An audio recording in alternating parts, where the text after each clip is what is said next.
Salam. Görmə orqanımız olan göz haqqında danışırıq. Demək, bizim görmə orqanımız olan göz köməkçi aparatdan və göz almasından təşkil olunmuşdur. Burada göz alması ilə tanış olasıyıq. Demək, göz alması ən xaricdən ağlı qişa ilə örtülür və göz alması göz yuvası çuxurunda yerləşərək göz yuvası çuxuruna cəmi 1, 2, 3, 1, 2, 3 və 3 ədəd də bu tərəfdə 1, 2, 3, 6 dənə enli zolaqlı əzələ vasitəsi ilə göz alması çuxuruna bağlanır.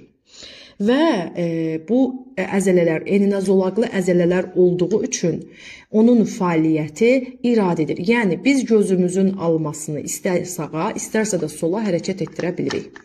Və göz almasını ən xaricdən örtən qişa ağlı qişa adlanır.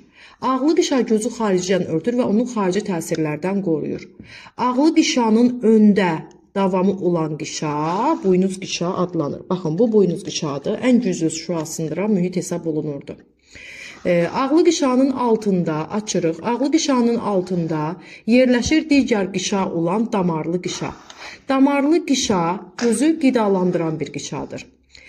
Damarlı qişada çoxlu miqdarda qan damarları, qan kapillərləri olur ki, o da gözü qidalandırır, oksigen və qida maddələri ilə təmin etmiş olurdu.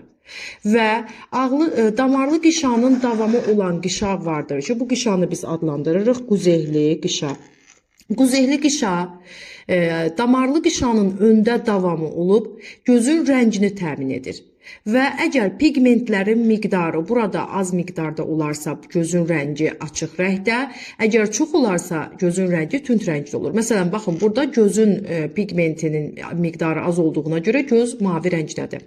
Bax, diqqətlə baxaq. Burada deməli gözün quzehli qişasında həm radial şəkildə, baxın, bu radial əzələlərdir, həm də baxın, bu şəkildə dairəvi əzələlər yerləşir. Dairəvi əzələlər yerləşir. Deməli, radial və dairəvi əzələlər yerləşir.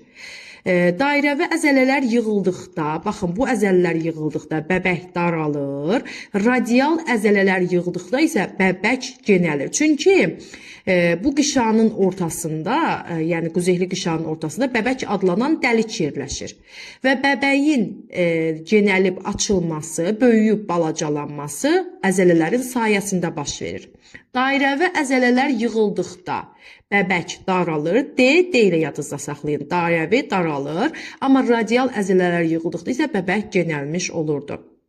Ona görə də quzehli qişa gözə rəng verməkdən əlavə gözə düşən işıq şüalarının da miqdarını təmin edir. Yəni, miqdarını əzələlər vasitəsilə təmin edir. O bəbəyi genəlib daraltmaqla.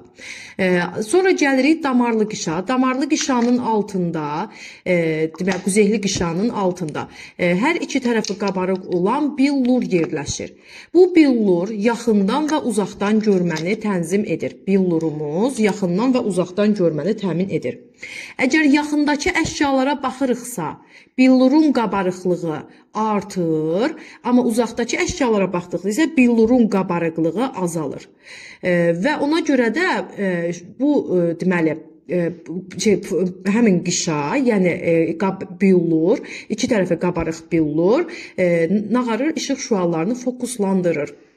Sonra ən altda yerləşən qişa hansı qişadır? Ən altda yerləşən qişa torlu qişadır. Torlu qişa rüşemin ektoderma qatından əmələ gəlmişdir və bu qişada çoxlu miqdarda demək sinirlər, reseptorlar yerləşir. Reseptorlar iki cür olur. Reseptorlar olur bir kolbacıqlar, bir də çöpçüklər. Kolbacıqlar rəngli görməni, çöpçüklər isə qaranlıqda görməni təmin edir. Kolbacıq və çöpçüklərin çox olduğu yer adlanır sarı ləkə, olmadığı yer kör ləkə və görmə sinir lifi kör ləkədən çıxmış olurdu. Yəni, reseptorların olmadığı yerdən çıxmış olurdu.